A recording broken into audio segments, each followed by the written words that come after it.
Welcome everyone. Thank you for those of you who have switched on your video, and I encourage the rest of you to switch on your video. It's quite helpful for me to see faces rather than black boxes on the screen. And thank you, Rebecca. Yeah. Thank you for joining us this Saturday afternoon. And the topic that I have picked for today is benefiting sentient beings as a Chan practitioner.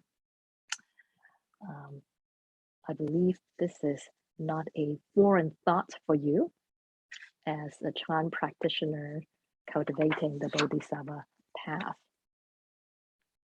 We have committed to engage in our cultivation, living in the world to alleviate the suffering of sentient beings. As we engage in the practice of letting go self-centered attachment, engage in the practice of cultivating wisdom, understanding, deepening our understanding of the wisdom of emptiness of self. And we can do so by cultivating what Arya Asanga in this book called Bodhisattva Bhumi, or the Bodhisattva Path to Unsurpassed Enlightenment, where he talked about the morality that acts on behalf of beings. What that means is cultivating the morality of benefiting sentient beings in daily life. So for those of you who had joined me in my talk in November, I have talked about this text by Asanga when I talk about upholding precepts as a Chan practitioner. That helps us broaden our perspective of cultivating morality as a perfection. It's more than just refraining from unwholesome action. He also talked about the morality of cultivating acquiring virtues. And today I'd like to focus on the section of his chapter that focuses on cultivating the morality that acts on beings, on behalf of beings, really meaning benefiting sentient beings. So what I want to point out is that when we talk about benefiting sentient beings, it is an integral part of our cultivating the paramita of morality. And so in this section, so if you want some very concrete pointers on how to go about doing so, this is a text I find particularly useful, where he listed 11 forms in which we can cultivate morality that acts on behalf of beings. So if you've been wondering, what can I do to benefit sentient beings? There is a very concrete list here.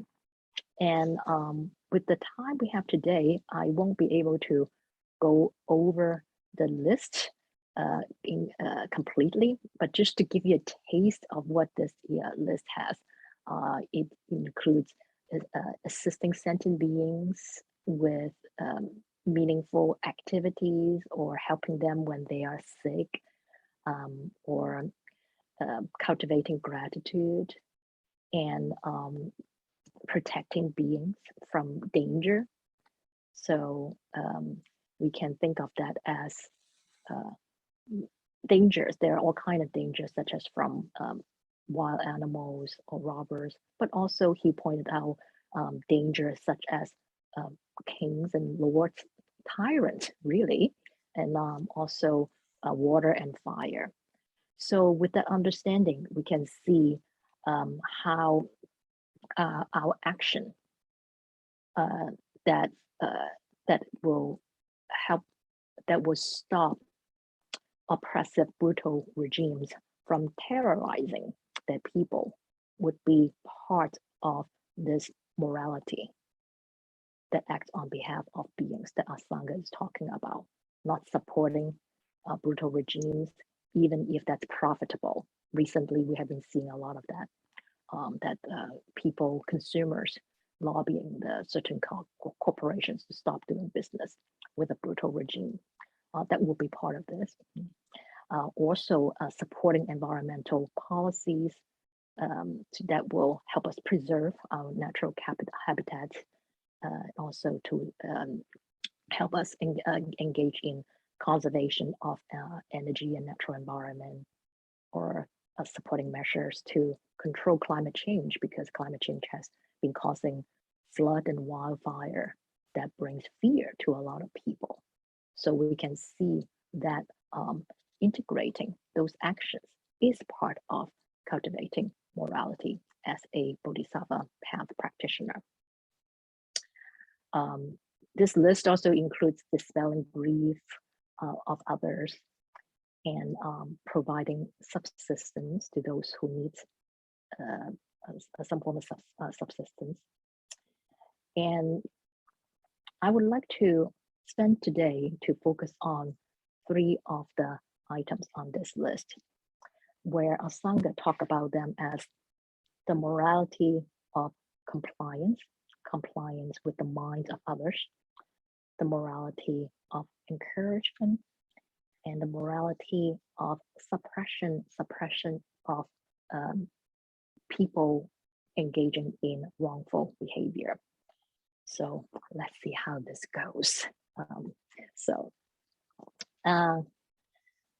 The morality of compliance shows up in this item on this list of 11, where Asanga talk about a Bodhisattva should receive food and drink from others, and actually engage in like chatting with them and conversing with them and pleasing them, and engaging in worldly affairs. And so in summary, what that means is to act in ways that complies with the mind of others while avoiding wrongful behaviors. And in fact, what Asanga is talking about here is the practice of harmonizing with sentient beings. You might remember, if you have recited the 10 great vows of Samantabhadra Bodhisattva, that's one of the 10 great vows. I vow to harmonize with sentient beings. I don't know if you have thought about what it is that you are vowing to do when you're reciting that. And maybe if you have got questions that come up while you recite that vow, because you may be like, harmonize with all sentient beings? Does that mean I just do whatever sentient beings want to do? Even though that is harmful? What does that mean? And maybe you didn't really go past that and kind of just forget about that vow. So when I encountered this item, I find it particularly useful in helping us clarify what this means. So I want to spend a bit of time to go over the detailed explanation actually in this section. I think this is the longest, the most detailed one that was clarified by Asanga. So here, morality of compliance refers to the complying with the minds of others. And Asanga pointed out the importance of cultivating awareness of the attitude, fundamental nature, and constituent elements of sentient beings. All these in quote, direct quote from him. And what that means is we cultivate awareness to understand how people are, their tendencies, their habits, and by understanding them, we are able to, quote, associate with them in whatever manner one ought to associate with them, unquote. Meaning, like to harmonize with them, what they like, what makes them happy, what will help them be at peace, what will help them turn toward virtue, what will help them turn away from non-virtue. That's what it means. And so that may involve, quote, conversing with them, chatting with them, and pleasing them, engaging in orderly discourse with others regarding worldly affairs, unquote. I want to read this quote to you to see if you notice any resistance arising in your mind when you hear these words, because you may have some pre-existing notion about what practice is about. What? Talking to people, pleasing them, engaging in discourse about worldly affairs? That didn't sound like Chan practice in my mind, some of you might think. And so if you notice this resistance to the teaching, I'd like you to really pay attention, because it may indicate some kind of habitual tendency that leads you to attach to quietism, some kind of attachment to dwelling in solitude, staying away from people, dwelling in quietism that's made possible by avoiding social interaction. And perhaps underlying that has is some form of aversion to disturbance, that the disturbance to the mind from interacting with others. And we mistakenly believe that avoiding social interaction is good practice because of our attachment to quietism. This is an erroneous view. This is why Asanga here explicitly said, quote, do not completely avoid the company of others, nor keep company with them to an excessive degree. So if you think avoiding company of others is good practice, Asanga is pointing out wrong view. So this teaching of not avoiding the company of others allow us to see for ourselves that opportunities to gather with others are the coming together of causes and conditions. We're not with other people all day long. It's only when causes and conditions come together that we get to interact with others, maybe. And so we can use the practice to see for ourselves that the experience of the body and mind, how we feel, and the thought that arises in these gatherings with others are conditioned by the coming together of these causes and conditions. That these feelings, these experiences of the body and mind are not inherent characteristics of the self. And similarly, the experience of body and mind in solitude, for those of you who have been attached to that, being away from others, that peace and quiet, that too is conditioned and should not be attached to and mistaken as some kind of attainment that you want to hold on to by avoiding the company of others, avoiding disturbance to the mind. So take a look to see if such tendency arises and cultivate right view by recognizing erroneous view. It is through associating with others that we can bring benefits to sentient beings. So this is why cultivating morality of compliance, as suggested by Asanga here, by engaging in social interaction with others, is so important. Now, he also mentioned not to overdo it. So we're not talking about, so he warned against keeping company with others to an excessive degree. So notice this sentence to go to extreme. You stay away from people and then you go, oh, I'm going to be with people all the time. That's not what he's talking about. when causes and conditions are such that we can gather with others, such as by the invitation we accept graciously, or when we have an opportunity to see others, we can maybe invite them. There's no need to avoid these opportunities. And when causes and conditions are such that we don't have company of others, we are by ourselves, that is fine also. So in this way, we are at ease regardless of our situation.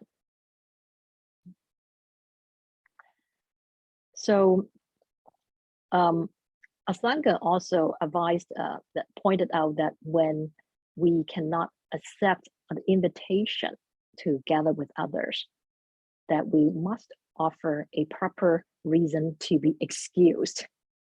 This is the direct quote. Offers a proper reason to be excused. We should not refuse the invitation, he pointed out of arrogance or hostile attitude. He's pointing out again, sort of this related to this aversion to social interaction with others. And maybe you think I'm like, I'm too important. I don't want to be with these people.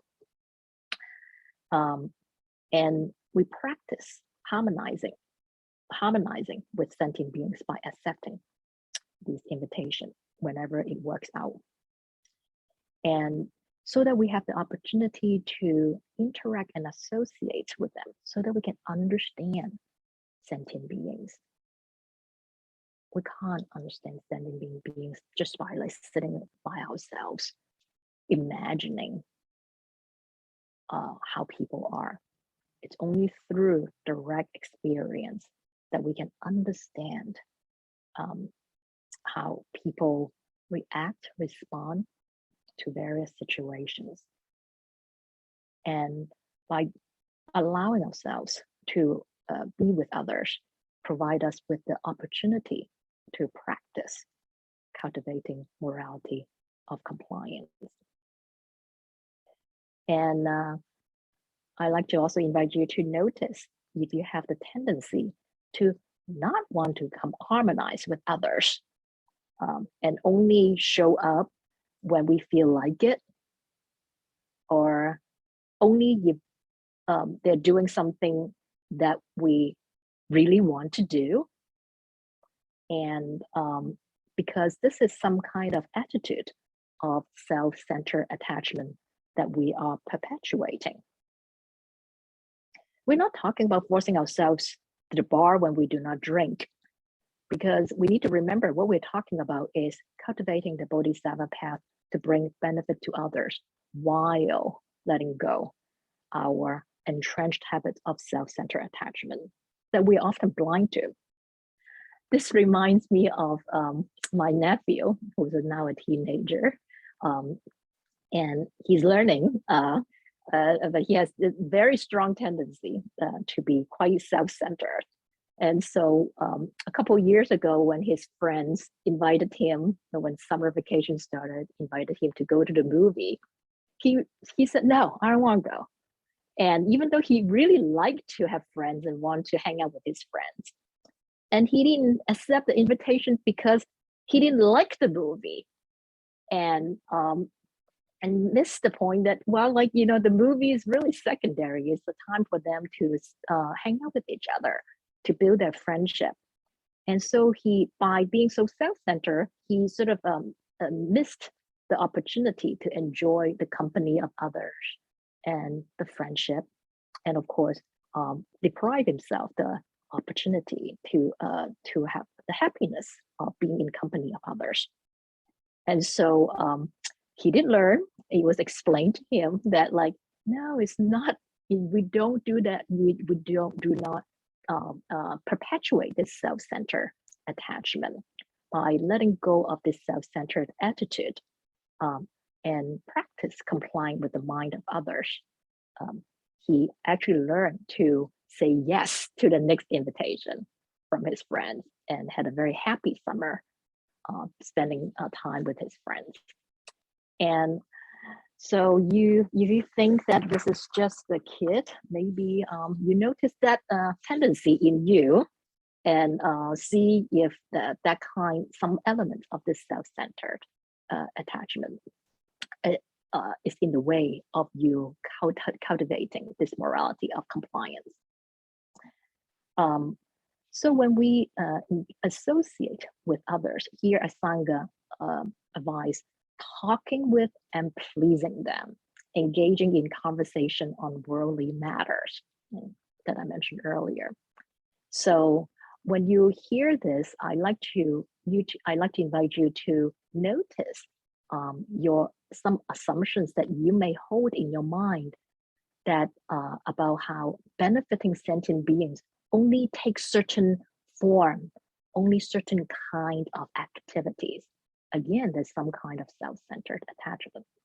So maybe in your mind you think, oh yes, like benefiting sentient beings means like I meditate, I study the Dharma, I do this, or I go and do volunteer work. These are the fixed forms. Talking to people, about things that they enjoy, no. So so so we can see these fixed idea we have created in a mind that blocks us from taking advantage of all kinds of opportunity to engage in our cultivation. So here we are talking about doing what people enjoy doing and talking about to build relationship with them so that it is possible for us to benefit sentient beings with our Dharma practice. So we cultivate our Dharma practice. That's what we need to do first. So in order to engage in benefiting others through our Dharma practice by associating with them, we have to be diligent in our own Dharma practice first. Right? And if we do not practice diligently and go around telling people about a Dharma, telling them you should practice, Dharma is really good, and proselytizing, it's not going to benefit them. Probably going to annoy them, and they may bring the opposite effect. And this will not be in accordance with wisdom and compassion. So when I talk about we need to practice diligently first, that involve Dharma study, cultivating right view, and also the meditative practice, like the short meditation we just did, that help us cultivate clear awareness, which allows us to remember to be fully present wherever we are, whoever we're with, and listen and observe the people we interact with attentively so that we can understand their attitudes, the habitual tendencies, so that we can harmonize with them. That is what this particular item is about, this morality of compliance. So by engaging in this practice, it is a way to let go of our self-centered attachment. Like I've mentioned already, the voice yelling in our mind, I don't do that. Or I'm not someone who likes to socialize. I am not what certain kind of people. Or I hate social gathering. I always hate. And notice how this is a habit of seeing ourselves as a separate entity with fixed characteristic. Notice this habit and see clearly that it is the erroneous view of forgetting emptiness of self, that every moment of self is the coming together. Every moment of the self is the coming together of causes and conditions, including the thoughts and feelings about ourselves. Whenever we think, I don't do that, I hate this, we're forgetting that every moment is brand new, so that we can let go of this erroneous view, let go of the self-centered attachment. And also, as we are attentive and listen fully, we are already benefiting sentient beings. If you have been with anyone who listens and are fully present with you, you know that you feel understood and seen and heard. And this is very healing. So doing so itself is a form of generosity. But when we are being fully present with someone, we can truly understand this person. And it is through genuine understanding that we can benefit sentient beings skillfully. So here it's not just like, I suddenly just know what someone likes. It takes attention and also discernment. So harmonizing with sentient beings does not mean doing whatever they want with them, regardless of whether it brings harm or not. That's not what it means. So with our awareness of this person's tendencies, the attitude, then we can be skillful in deciding whether certain action is appropriate or not. And in this section, Asanga go over this in a great deal of detail. I want to share this with you on how to engage in this discernment, because I get this kind of question all the time. It's like, how do I know what to do and what's appropriate action? And so here, Asanga talk about that us, a Chan practitioner on the Bodhisattva path, Bodhisattva, as we cultivate this morality of compliance, wishing to comply with the mind of a sentient being, like trying to go along with what they want, need to discern this to see whether see that if our action causes unhappiness to this person and will not turn them away from non-virtuous action or help them turn towards virtuous action, then this bodhisattva should abandon the kind of action that will cause this person suffering or unhappiness. Those of you who are parents may be familiar with that, because you often have to do things that make someone unhappy, or maybe your kids, or maybe your spouse, or maybe your coworker. Right? So, for example, we may encounter this quite often. That considering whether we will take some kind of punitive action in the hopes of getting someone to behave better, right? to take responsibility for their work. Right? So I see that happen quite often with my nephews. It's like they love playing video games. So not letting them play video games, it's a very powerful action. So if by not letting someone who loves to play video game, not let them play video game, to try to get them to be hardworking, to do something virtuous, even though it's well-intentioned, if this brings resentment, so cause them suffering, and also really perpetuate some kind of non-virtue. So, for example, causes this kid to find ways to cut corners in doing the homework so that they can get to play video game faster, or to lie about playing video game. They're sneaking around, so they are actually engaging in more non-virtuous action. Then this conduct of taking away the video game from them that causes them unhappiness, it's not skillful.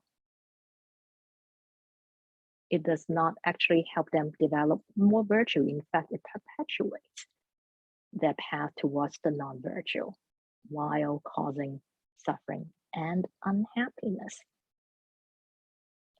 And if we understand that by understanding the attitude and habits of this person, know that would be the case, then we should abandon this action and find a different way, a skillful way to work with this person.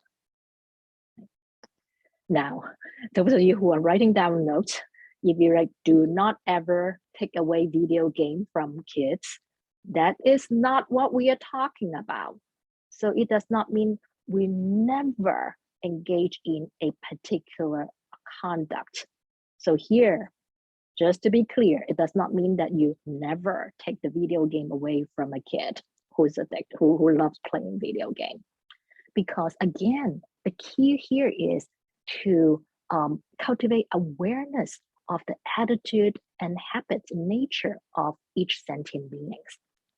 So there might be, for some individuals, some people we may know, they just have this sort of like, they don't have a lot of self-control, or they have this like a addictive tendency, and actually can really use help to set limits for them. Then even though our taking their video game away from them will cause unhappiness, right?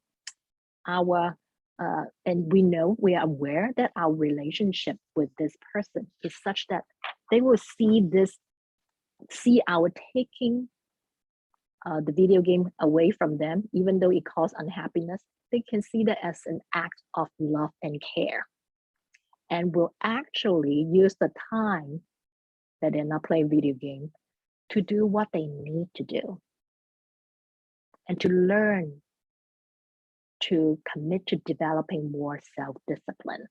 So a turn towards virtuous action. When that is the case, then yeah, we stay with this action, even though it will cause unhappiness for this individual, because it will actually help this person turn away from non-virtual and turn towards virtuous action. This is why clear awareness of an individual's tendency and the nature of our relationship with this person is critical. It is not a one size fits all. We always do this. We never do that. Sometimes we see some of these advice out there that's a one size fits all, and that's not appropriate, not skillful. So sometimes our action may cause unhappiness, but turn them towards virtue. Here Asanga said that we do not comply with this being's mind, meaning even though this person, this kid really wants to keep playing video game, we don't comply with them just to make them happy. Even so, we will engage in action that may cause unhappiness to them. So here in this case, it means we do not let this kid keep playing video game.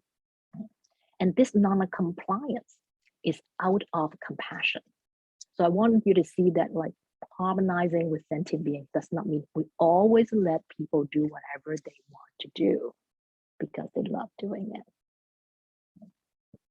And in fact, my nephew, that's what happened to him. Like when he knew he needed someone to could limit his video game time.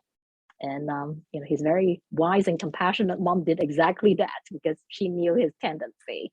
And he realized that, yeah, it's actually good. Otherwise, I would never get my homework done. And so he received it with gratitude, even though the moment when his Nintendo Switch got taken away from him, he wasn't so happy. Right. So sometimes we don't want to do things that make someone unhappy because we want to be liked. Watch out for that and conflate that with compassion. That may not be compassion. Now, I want to make it clear that this is quite different. This kind of non-compliance out of compassion is quite different from this attitude of, I know what is good for you, just do what I say, right? That's not what we are talking about. It's like really being really attentive to that person's tendency and also the present moment situation. So someone may be very addicted, maybe they are really dealing with something quite difficult. So it may not be appropriate for you to engage in a certain action that might be helpful in some other moment. And sometimes we also need to pay attention to whether we are the right person. Do we have what kind of relationship do we have with this person to be engaging in this action? All this takes clear awareness of what is actually happening moment after moment. And Asanga also talks about that if the Bodhisattva recognizes that his or her conduct will give rise to pleasure or happiness of mind in another, and will not cause that person to engage in non-virtue, he or she should comply with that person's wishes and continue to engage in the conduct. I want to bring your attention to this point, because sometimes there's some element in our culture that may make us believe that, like, oh, doing something that gives pleasure and happiness, I don't know, is that allowed? Well, if you are complying, you're doing something with someone that makes them happy and it doesn't cause non-virtue, why not? So that's a way to harmonize with beings, right? Doing things that give rise to happiness and not cause that person to engage in non-virtue. So that's why he talked about that includes like chatting with people, like pleasing them or conversing with them about worldly affairs. So it may be like worldly affairs like hobbies. So this reminds me, I have a friend who loves cooking. He goes and learn like to cook Italian food and Indian food and Japanese food, and he loves cooking, he loves eating. And so it makes him happy when I ask him about cooking, and it doesn't cause him to do non-virtuous actions. So it's a really it's a practice. It's a way to harmonize with him, to build our relationship, because when this allows me to understand what makes him happy, understand his tendencies, and as we have this relationship, that also allow me to be there for him when he needs support, when he will be open to telling me that he's struggling. So watch our resistance, our habitual resistance to comply with the mind of others that give rise to happiness. Maybe from our habits of judgment, being judgmental, like maybe that cooking is not my thing. It's like, why would someone spend so much time, with food? It's like, then we have this judgment in our mind because it's not our preference. Or maybe we have thought in our mind thinking that, like, they're wasting my time, talking about their hobby. And these subtle thoughts are habits of self-centered attachments to let go of. Now here, we're not talking about that we do not do anything all day and just chat with people about their hobbies. That's not what we are talking about. So when causes and conditions come together for us to gather and chat with others, we harmonize with them, talk about things that makes them happy, if it does not bring about non-virtuous actions. We can know clearly our preference and set boundaries for our time without using them to perpetuate our habits of self-centered attachments that manifest themselves when we resist harmonizing with others.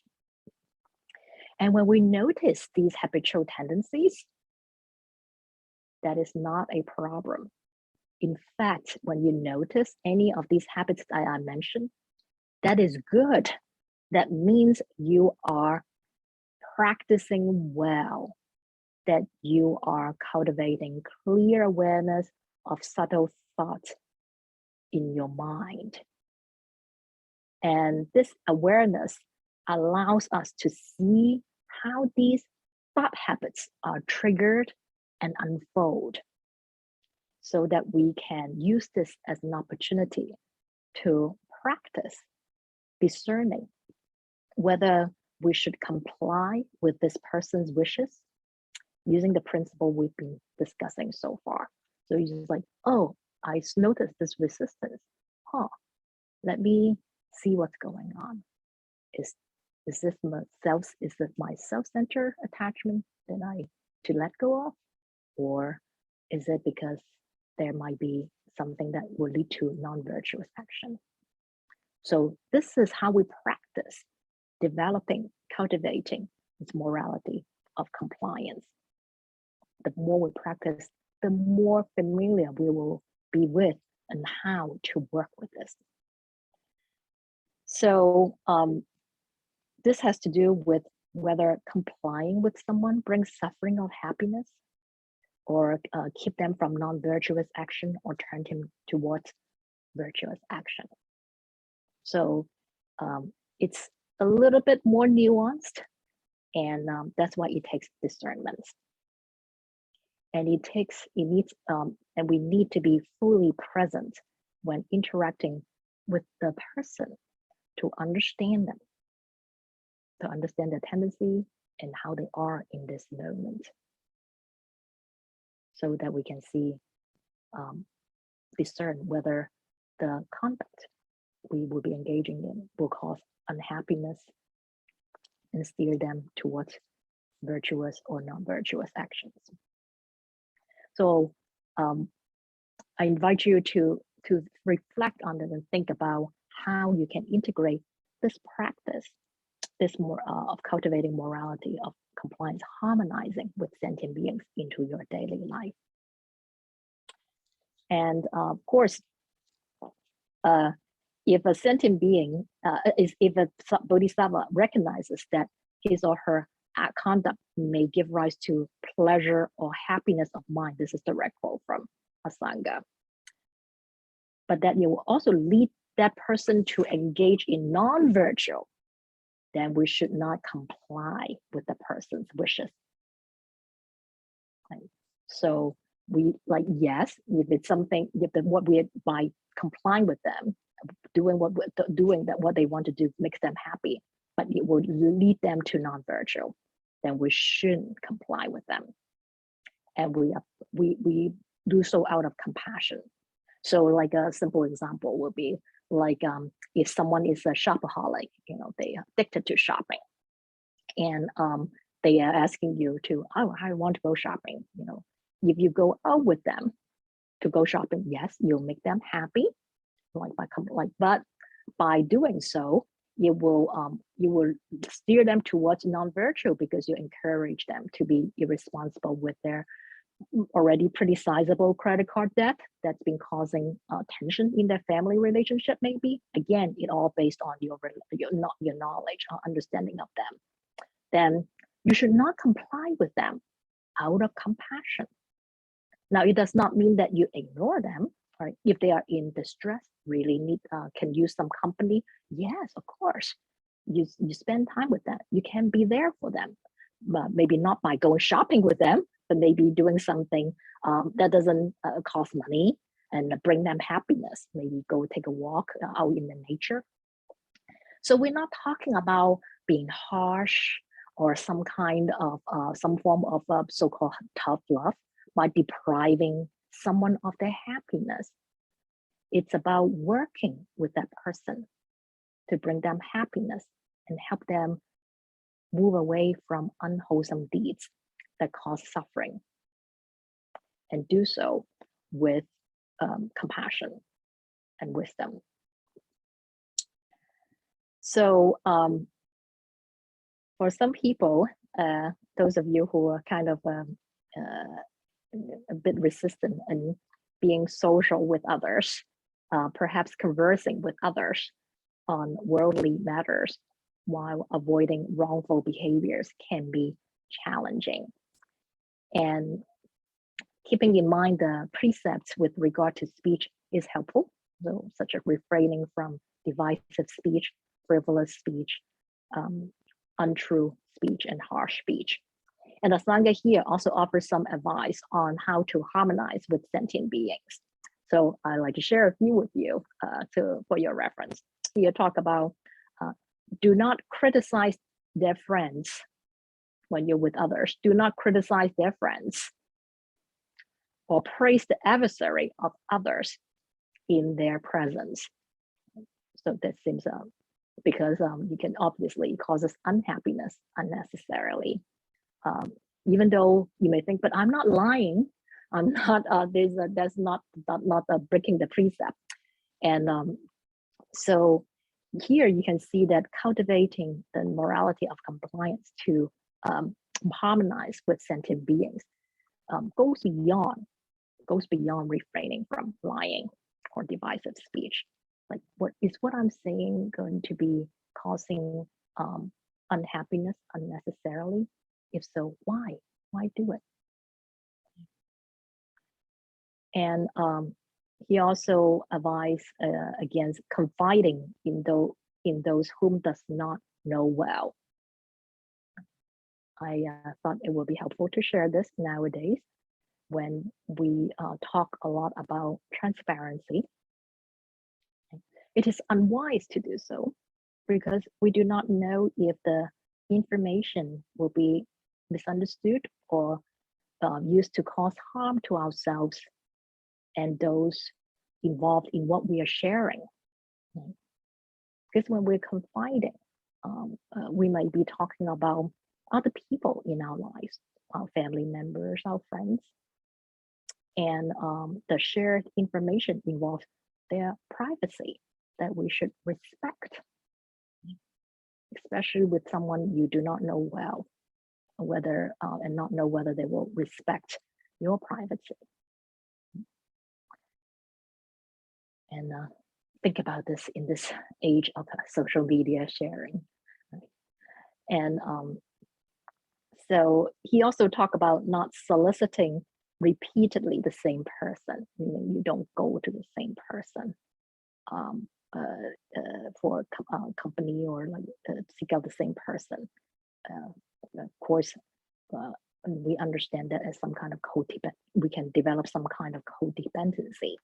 And some people may have this habit of only wanting to like have one friend because they just don't want to bother with having to deal with multiple people.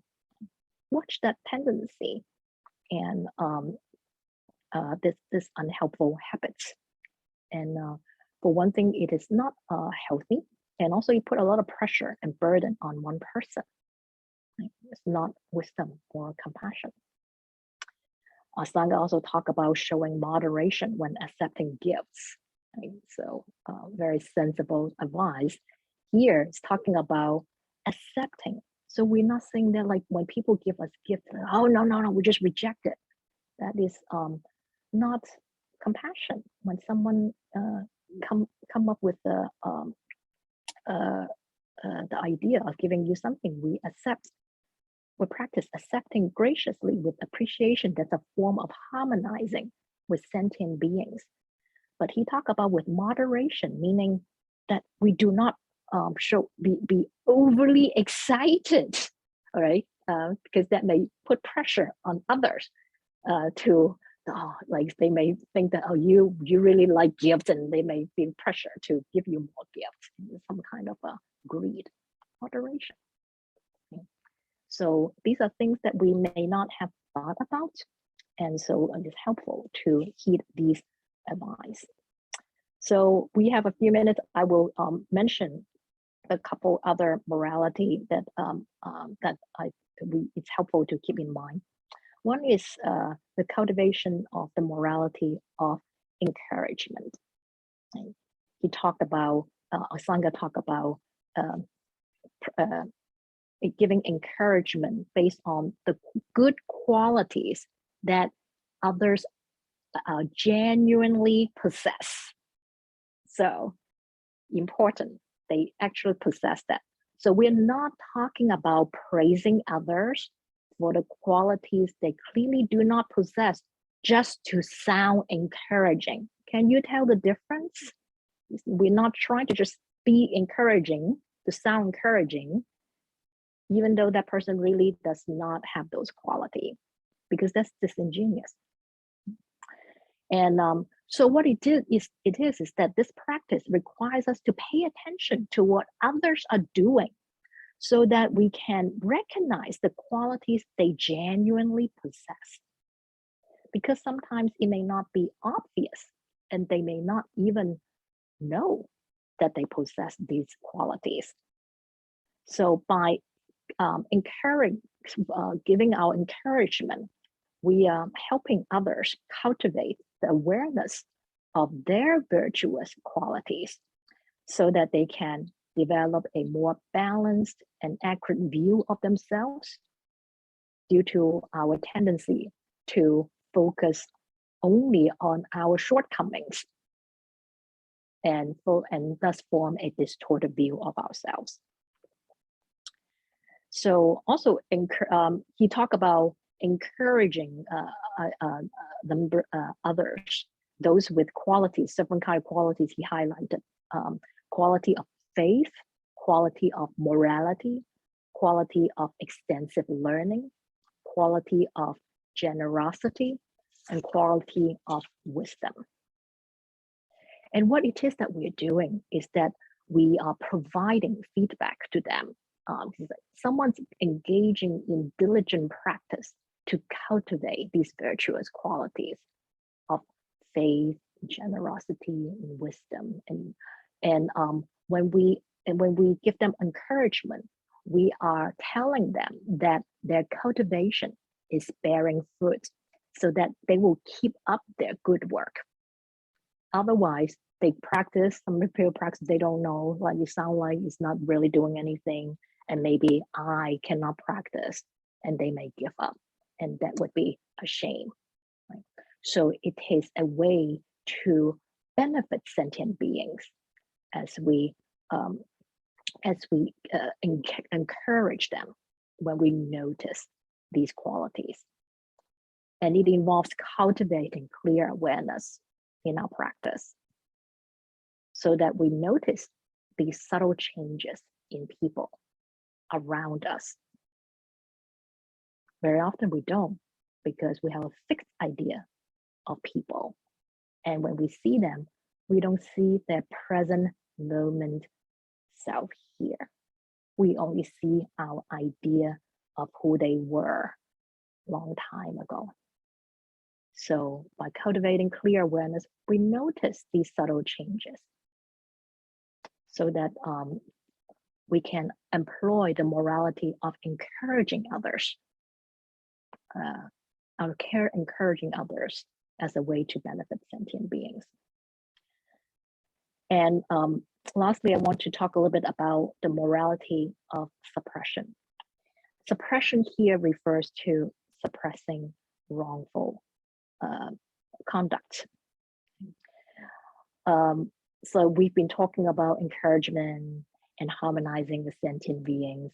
One may be left with the impression that benefiting sentient beings, it's all only about harmonizing with them, making people happy, and encouraging them. In fact, when sentient beings engage in wrongful conduct, first, we need to know clearly that is so. And we have the courage to engage in censures and reprimand these wrongful conduct in accordance with the severity of the transgression. So Asanga, you talk about when it's mild transgression, then the reprimand will be mild. When it's severe transgression, the reprimand will be severe. This is a not easy to say, hard to do. Because usually what happens is that we act out of emotional reactivity when someone engages in wrongful action. We got so upset that someone did something wrong. When we decide to reprimand that person, we turn the switch all the way to 100%. So we go to the most severe reaction, reprimand, maybe yelling at them. Sometimes you may even like beat them up, like, some people still do that.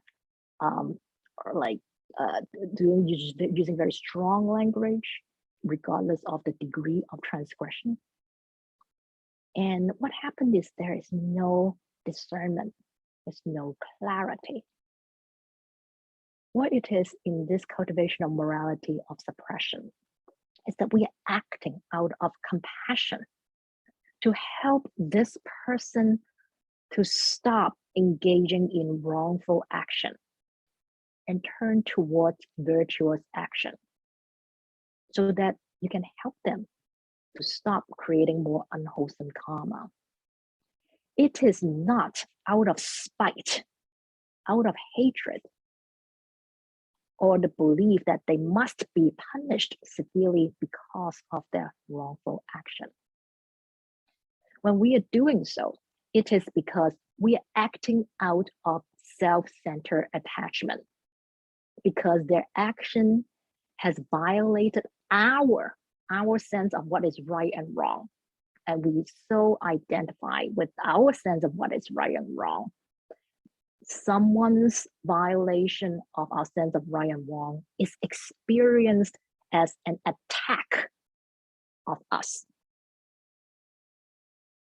And when we see it that way, it's triggering this wrathful feeling and action that compels us to be harsh and punitive to the highest degree possible, even in response to a minor offense.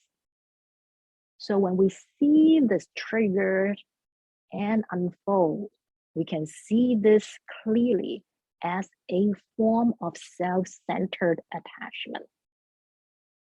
Don't worry, we all have this, and we use this as an opportunity to notice this entrenched habits of our mind. So when we notice the subtle thoughts arising and practice remembering to see this as it is not a permanent, independently existing feature of ourselves, that it is a habit that can be unlearned. And every moment we can choose not to give rise to the next thought so that we do not perpetuate this habit. And as we are cultivating this morality of suppression, engaging in action to stop wrongful conduct, we do so by with an inwardly affectionate attitude. This is not easy. You're reprimanding someone not out of a great deal of anger and hatred. Inwardly, you are affectionate. It's like soft, gentle heart inside.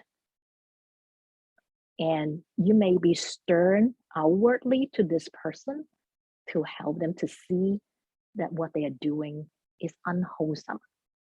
So you may be using stern language, but it's not out of hatred.